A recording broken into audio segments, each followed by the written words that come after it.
Et mais je vais aussi le remercier, je vais remercier aussi Michel Lydie, parce qu'ils ont participé avec moi dans la présentation de ce message, parce que j'ai eu beaucoup de mal à trouver un petit peu l'organisation.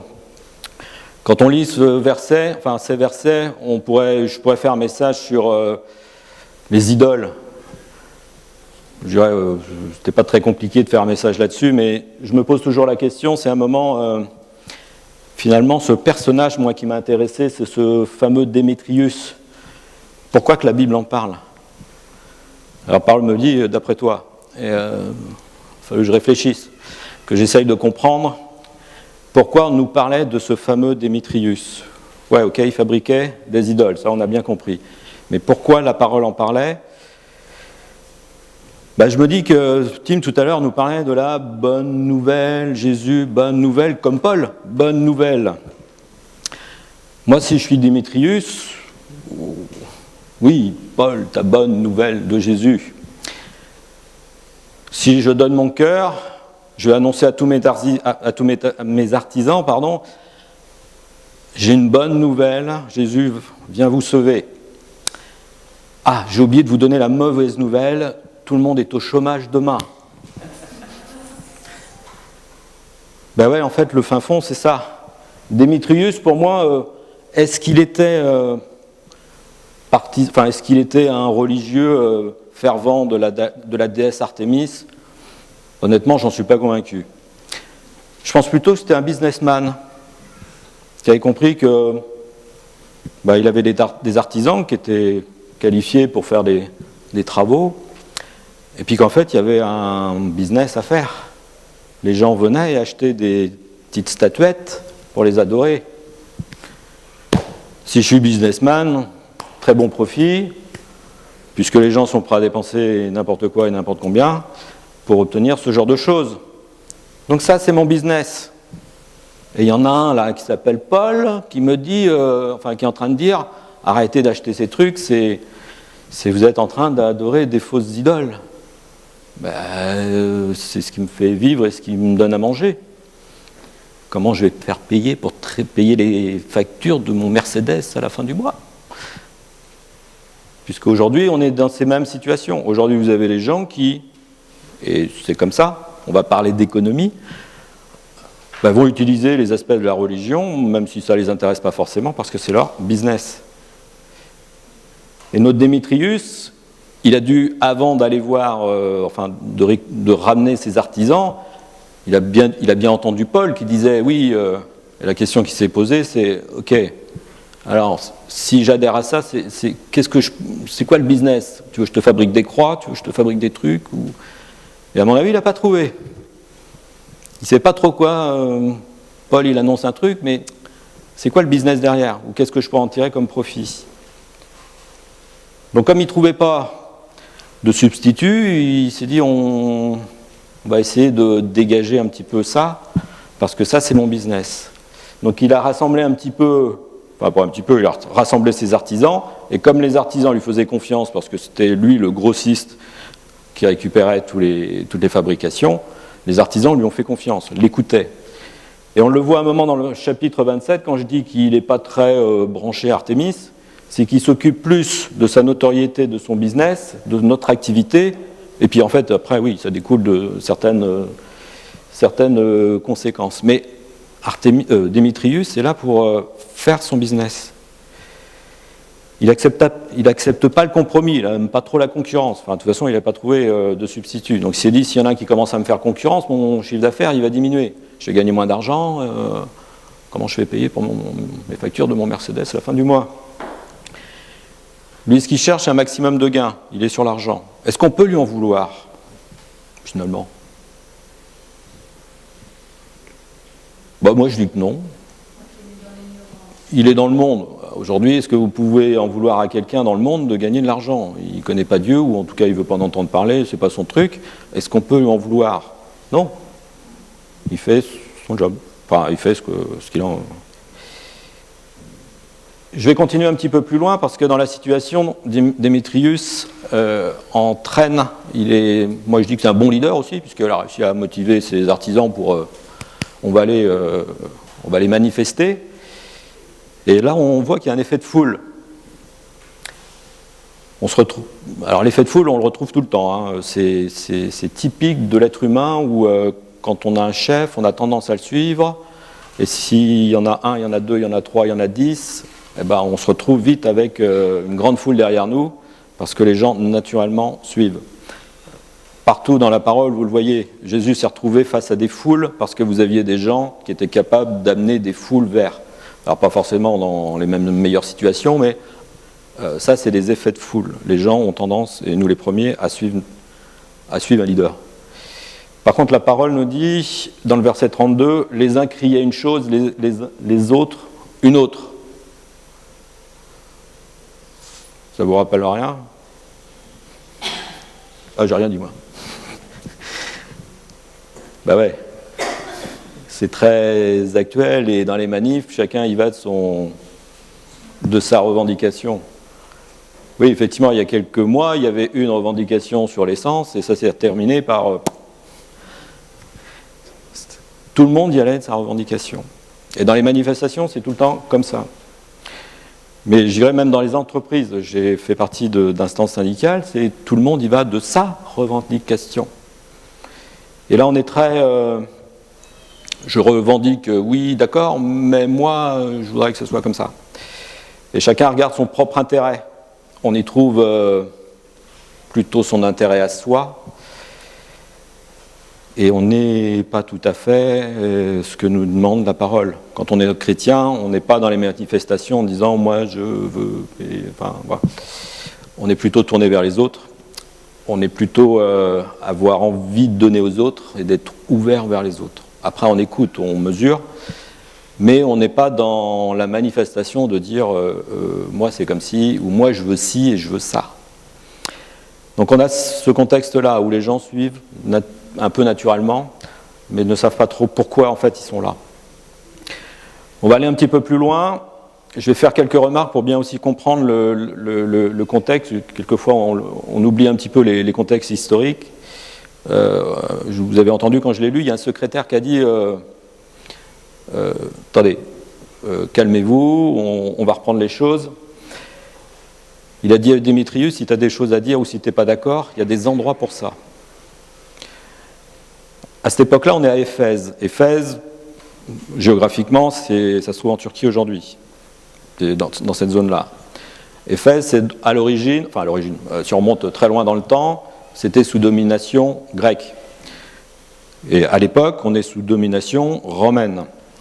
Mais les Grecs, pour ceux qui s'en souviennent à l'école, on vous a dit, c'est les prémices de la démocratie, c'est là où on a les Grecs étaient très ouverts à l'expression et très ouverts à écouter les uns et les autres, mais dans des endroits précis. Il y avait des endroits où les Grecs se réunissaient et discutaient de choses et d'autres. Et parlaient, on est d'accord, pas d'accord, on s'écoutait, mais c'était des endroits très précis, c'était très cadré.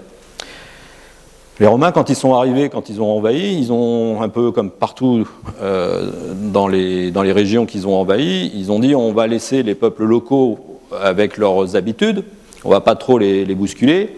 La seule règle qu'on leur a donnée, c'est foutez pas le bazar, quoi. Sinon, ça va être de la répression et ça ne va pas vous plaire. Enfin, ça ne va pas bien se passer. Quand vous reprenez dans l'histoire de Jésus, pourquoi Jésus s'est retrouvé devant Pilate, c'est qu'il y en a qui ont dit mais il veut faire une révolte, il veut vous virer d'ici. Donc certains juifs poussaient un petit peu les Romains à leur faire comprendre que Jésus était plutôt un manipulateur de révolte plutôt qu'autre chose. Donc les Romains avaient dit ok, vous gérez vos affaires mais je ne veux pas de révolte. C'est pour ça que le secrétaire leur dit on arrête là parce que ce qu'on est en train de faire, on est en train de faire une manif qui ne va pas plaire aux Romains, et les Romains, quand ils vont intervenir, ils vont vous envoyer les CRS, ça ne va pas bien se passer là. Hein.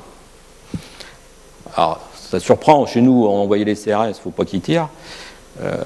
Particularité, là, je fais une parenthèse, mais j'ai un collègue qui me disait que, ouais, regarde les gendarmes là, tout ça, ils ne tirent pas. Il y a eu des morts pendant les manifestations, sauf que ce n'est pas les gendarmes ou ce n'est pas les qui ont tué, c'est les effets collatéraux. Il est en train de me dire qu'il fallait remonter à la commune pour trouver des morts. Sauf que ceux qu'on connaît mai 68, il y a quand même eu des morts. parce que là, ils ont tiré à balles réelles. Il y a des pays où, quand vous êtes en manifestation, il n'y a pas très longtemps, il n'y a pas de pro-chinois, là. Bon. Il y a eu sur la place Tiananmen, hein, j'ai du mal à prononcer, où effectivement, ils avaient commencé à faire une manif, les étudiants, machin, ils se sont dit, tiens, dans un pays, c'est la première fois qu'on fait ça, et qu'est-ce qu'a fait le gouvernement? Il a envoyé l'armée, ils ont tiré à balles réelles, et ça s'est réglé. Donc là, on était un peu dans cette situation-là, où le secrétaire a dit, attention, on va se calmer, donc il a rappelé à Démétrius, et on a des règles, si tu n'es pas d'accord, tu vas à cet endroit, il y a des structures, tu déposes plainte, voilà. Mais tu fais ça dans les règles, et on fout surtout pas le bazar. Parce que les Romains vont envoyer les CRS et ça ne va pas bien se passer. Vous voyez un petit peu le contexte? On en est là, sur cette situation. Mais on va revenir à mon Démétrius, là, que j'aime bien. Donc c'est ce que je disais, il entend une bonne nouvelle, et lui le traduit, et les artisans le traduisent en disant bah ouais, mais demain je suis au chômage, quoi. Et aujourd'hui dans nos vies, enfin, ou avant, rappelez-vous, moi, si on me dit par rapport à mon métier, ben, c'est pas bien ton métier, parce que c'est pas conforme à la parole, et je l'ai pensé une fois, enfin, j'ai eu une période où je l'ai pensé, je fais quoi là? Je démissionne? Quand dans une ville, parce que là, il y a un impact économique, il y a un changement radical, parce que ça ne touchait pas que Démétrius ou les artisans, il y a tous les effets tout autour dans la ville, puisqu'à un moment il le dit, ça touche Éphèse, mais ça va toucher aussi le monde. Dès qu'il y a un impact, ou il y a une modification sur un comportement économique, ça impacte beaucoup de monde. Là, on est en train de toucher à Démétrius, on était en train de toucher aux artisans, mais les artisans ont des familles qui mangent, qui font vivre l'économie, qui font aller à Lourdes. Et là, vous leur dites aux commerçants, arrête de vendre tes statuettes, là.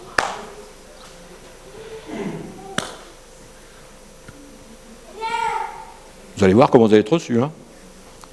Enfin, vous pouvez toujours y aller. Et je ne suis pas persuadé que les gens qui vendent les statuettes, c'est les fervents catholiques. Je ne pense pas. Mais derrière, on a une activité économique qui tourne. Et donc d'annoncer la bonne nouvelle, ce n'est pas forcément une bonne nouvelle pour tout le monde. Effectivement, le Saint-Esprit peut, et j'espère, réveiller Rochefort. Plus personne dans les bars, plus personne dans... Où est-ce qu'il y a le sex shop là? Par là. Il paraît qu'il y a un sex shop là. Plus personne dans le magasin là. Qu'est-ce qu'il y a d'autre? Enfin voilà. Plus de vente d'armes, plus... Mais Saint-Esprit, tu vas mettre du monde au chômage là. Donc derrière, on a effectivement une attitude ou un comportement. Mais je vais être un peu plus simple, c'est que quand on reçoit dans nos cœurs la bonne parole, ça touche nos vies. Alors oui, dans nos métiers. Là, je citais les métiers, mais c'est aussi dans nos comportements. Et nos comportements, à un moment, c'est... quand on est dans le monde, ça ne pose pas trop de problèmes, puisque j'entends souvent, ouais, ceci se pratique. Ouais, ok, ça se pratique, et tant qu'on n'est pas dans le Seigneur, ne pose pas trop de problèmes tant que tu ne fais pas prendre. Mais à un moment, quand on te dit, il va falloir que tu déclares tes impôts, puis aussi il faudra que tu les payes quand même, ce serait bien. Et puis, les factures que tu dois payer, tu vas les payer, mais avec une vraie facture, pas en liquide. Le travail que tout le voisin il me dit, tiens, est-ce que tu peux travailler pour moi et je te paye comme ça, sans contrat, voilà. On peut vivre en concubinage et percevoir la CAF en parents isolés, sans déclarer, parce que... voilà. Pour les jeunes, ouais, j'ai une copine, mais ça nous coûterait moins cher d'être ensemble dans le même appartement, comme ça on n'a qu'un loyer. Ouais. Mais quand on devient chrétien, parce qu'à un moment, vous étiez dans le monde et tout d'un coup vous dites « j'ai reçu le Seigneur », et moi le premier, vous n'étiez pas clean sur tout, il y a un sacrifice à faire. Et là, je parle vraiment de sacrifice. Parce que là, ça veut dire, il faut que je déclare mes impôts, il faut que je les paye, il faut que je paye la TVA sur les factures. Enfin, donc ça va me coûter en plus de l'argent. Hein. Mais je vais plus loin, c'est que ça va aussi coûter sur mon comportement. Parce que le monde aussi va me regarder en disant tu payes tes impôts? Depuis quand? Depuis que je suis chrétien. D'accord? On est obligé à un moment de se mettre en conformité. Et se mettre en conformité, c'est pas sans sacrifice. Alors c'est des petites choses. Et à un moment, j'aimais bien cette image de Michel qui nous disait quand on est chrétien, on est comme une digue qui maintient tous les péchés qu'il y a derrière. Et devant, en bas, on a notre paradis. Sauf que parfois, dans la digue, on laisse passer des fuites. Et une fuite, 2 fuites, 3 fuites, puis on se dit, c'est pas très grave, une fuite, ça va pas inonder. Sauf que vous savez comment ça fonctionne, les fuites, avec la pression de l'eau et la pression du péché, derrière, enfin des tentations et du péché du coup, c'est que les fuites, ça fait des gros trous, et puis qu'à un moment, ça peut faire lâcher la digue. Et là, c'est fini. Les proverbes nous disent qu'à un moment, quand on commence à y mettre le pied sur le chemin qui est pas bon, quand on y met le pied, on a tendance à y aller un peu plus que le pied. Et il y en a certains qui rentrent au bout d'un moment complètement. Donc pour y éviter, effectivement, il faut revenir. Mais on est sur du sacrifice. Est-ce que demain, je suis prêt à faire ces sacrifices pour revenir dans la conformité de la parole? Et quand vous annoncez la bonne nouvelle, oubliez-leur pas aussi qu'il va y avoir du sacrifice derrière. Parce que derrière, c'est des petites choses... Alors, on peut comprendre, ça ne se fait pas du jour au lendemain, mais c'est des choses qui, petit à petit, il faudra mettre en place. J'avance, je continue un petit peu plus, mais ici, je ne suis pas de dire... tout à l'heure, je vous disais, on va parler d'économie. La Bible ne nous dit pas qu'on doit... en tout cas, je n'ai pas compris ou pas trouvé. Je ne suis pas là pour prôner de dire que la Bible peut donner un modèle économique. On est dans un monde déchu et de toute façon, on est obligé, on fera avec ce qu'on a. Et Dieu, il n'est pas là pour changer l'économie du monde. Et ce n'est pas notre rôle de chrétien. On ne va pas changer la face du monde. C'est une expression. Mais on va contribuer à faire des modifications et à amener des choses pour que les gens qui ont envie de voir autre chose ou de connaître le bonheur, toucher à la foi, connaître notre Créateur, là, on les amène sur les bonnes choses. Mais encore faut-il que nous, déjà, on soit sur le bon chemin. Parce qu'effectivement, si vous n'êtes pas sur le bon chemin, certains vont dire, mais c'est quoi la différence entre un chrétien et ceux du monde, sachant que tu fais forcément la même chose que les autres?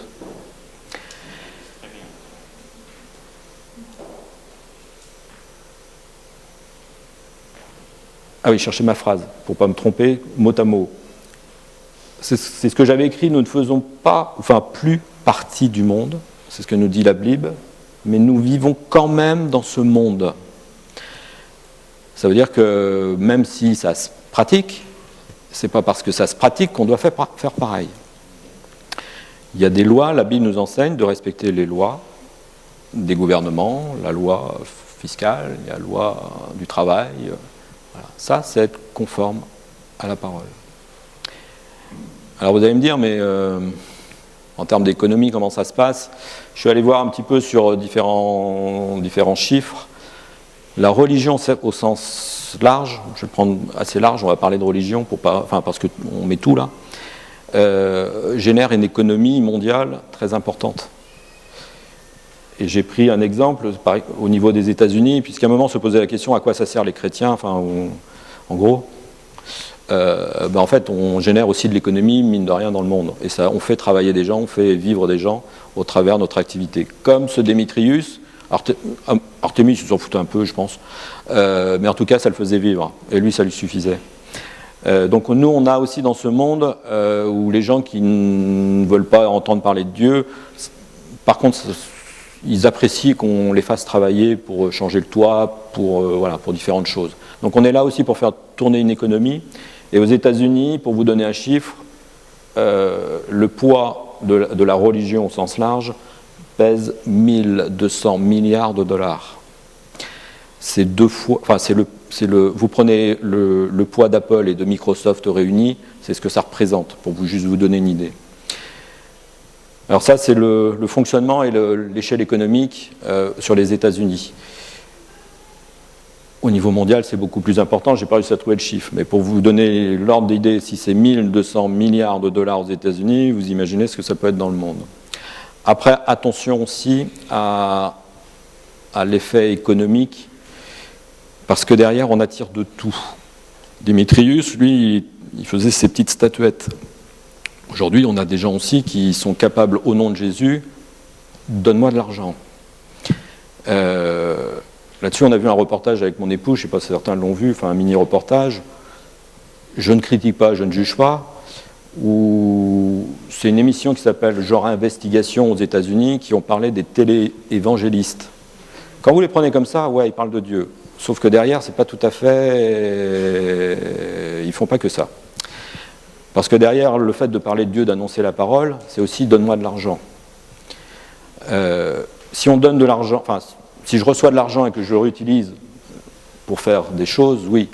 Oui, Rick Warren, pour ceux qui connaissent, qui ont fait le livre Une vie motivée par l'essentiel, a vendu des millions d'exemplaires, et lui a dit, si je donne 10%, là je parle de dîmes, 10% de mes revenus, vu ce que je gagne, j'en ai encore comme ça, quoi. Donc lui, il a fait l'inverse, il a dit, je vais donner 90% de ma dîme, parce que même les 10% qui me restent, j'ai encore largement de quoi vivre.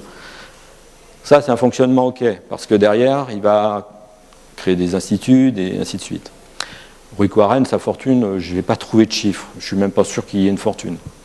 Par contre, il y en a certains où ils ont présenté des téléévangélistes qui parlent de Dieu. Et il y en a un, alors j'ai oublié le nom, mais peu importe, on s'en fout. Ils ont estimé sa fortune à 730 millions de dollars. Sachant que là-bas, les téléévangélistes, quand ils reçoivent des dons, sont exonérés d'impôts, zéro. Donc il n'y a même pas de retour, entre guillemets, fiscal dans l'économie. Ils enclenchent derrière. Parce que la question se posait derrière, mais que ces gens-là ont des jets privés, comme Tim. Ah, pardon. Enfin, pas juste piste. Ah oui. Alors voilà, on commence par un cerf-volant, on peut finir par un jet privé. Et la question du journaliste, c'est mais pourquoi vous avez un jet privé ?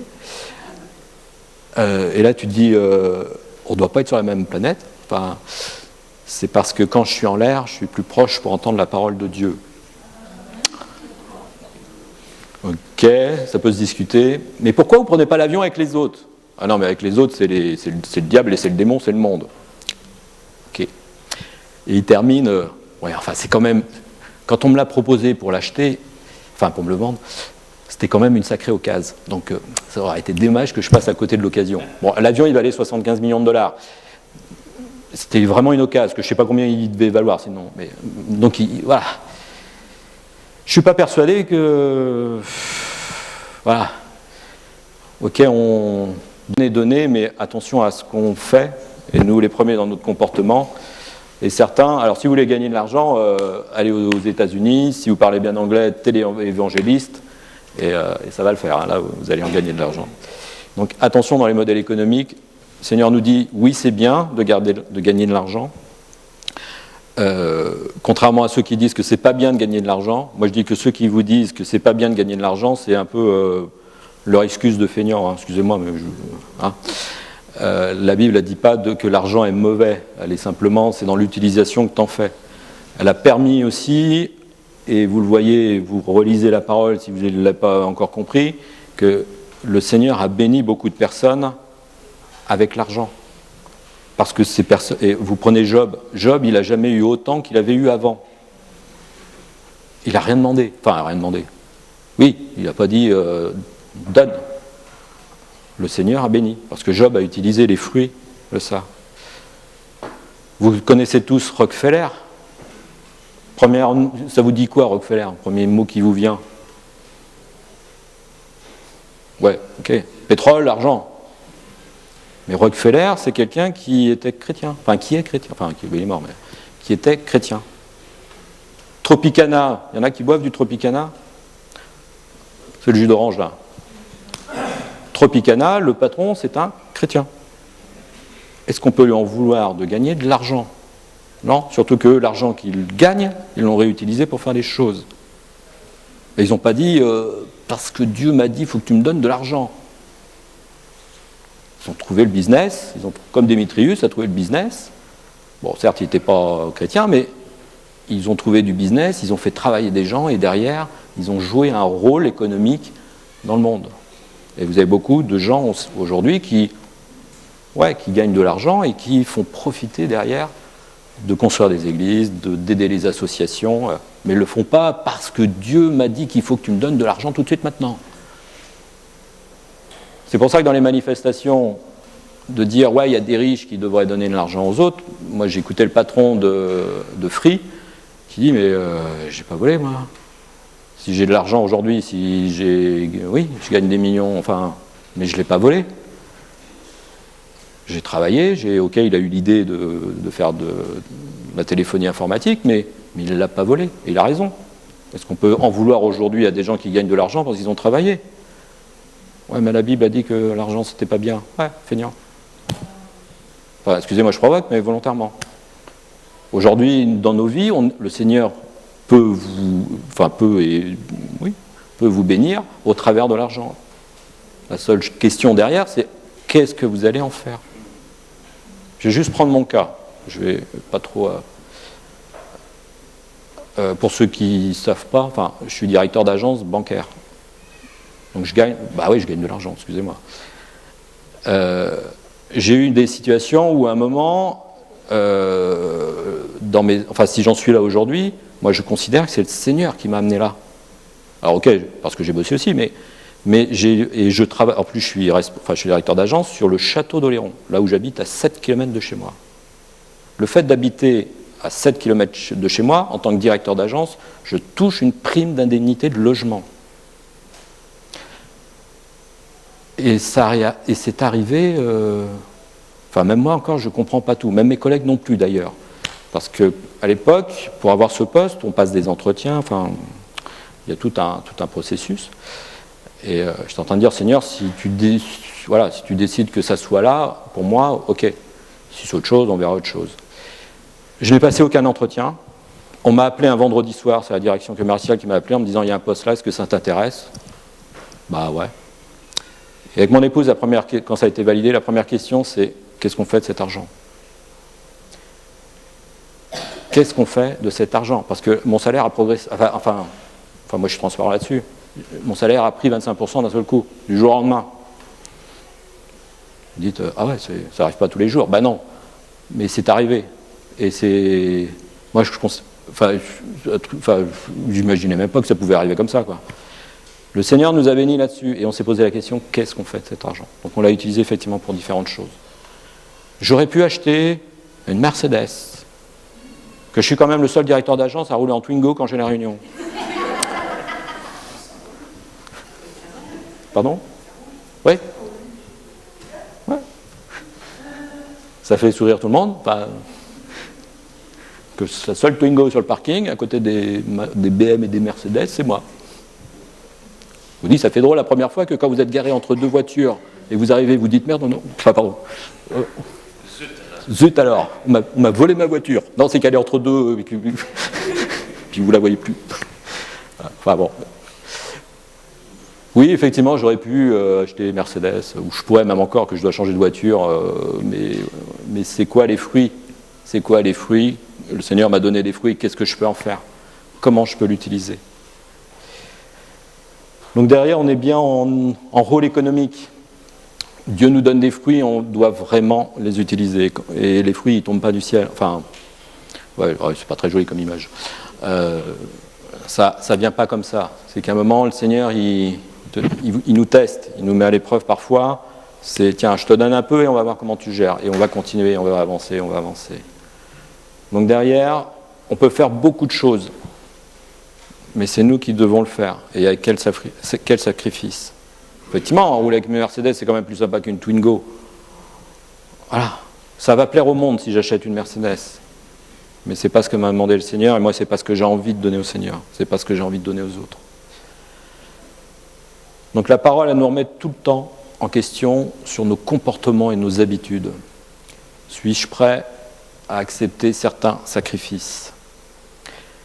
Et je terminerai, est-ce que mon modèle économique, c'est ma façon de vivre tous les jours, le fait d'acheter, qu'est-ce que je dois acheter, est-ce que j'achète ci, est-ce que j'achète ça? Est-ce que mon modèle économique de tous les jours respecte le respect de la nature, ça fait écologie, des personnes autour de moi, Est-ce que ce que j'achète, est-ce que ça a été fabriqué par des enfants dans un autre pays? Ah oui, mais c'est moins cher. Oui, ok. C'est peut-être moins cher, mais est-ce que le respect de la vie humaine a été mis en place? La nourriture à un endroit est moins chère, mais est-ce qu'on a respecté l'environnement? Je change de voiture tous les 2 ans, est-ce que c'est utile? Enfin voilà, il y a plein de choses. Est-ce que mon modèle économique personnel respecte déjà la parole? Ou suis-je dans une proclamation de dire, et je pourrais le faire, ouais mais moi j'ai travaillé, j'ai travaillé ou je travaille pour cela, je le mérite, puisque j'ai travaillé, tout travail mérite salaire, puis en plus j'ai le droit d'en profiter. Aujourd'hui c'est un droit. On se donne le droit de profiter parce que j'ai de l'argent. C'est vrai qu'aujourd'hui, on peut aller partout dans le monde. Moi, ce qui m'agace, c'est qu'on va dans certains pays parce qu'il y a des super hôtels, mais on se fout royalement de ce qui peut se passer autour. Il y a certains hôtels qui ont asséché des zones parce qu'il fallait de l'eau potable pour les touristes. Est-ce que ça, c'est du respect de la vie humaine? Est-ce que je suis prêt à sortir de ma zone de confort si le Seigneur m'appelle à autre chose? Et vous, quand vous allez parler à des non-chrétiens ou vous allez évangéliser, est-ce qu'ils sont prêts à sortir de leur zone de confort? Est-ce que demain, tu allais au bar tous les soirs boire ton apéritif, là, est-ce que tu es prêt à en sortir? Est-ce que demain, tes déclarations d'impôts, tu vas les remplir correctement? Amen.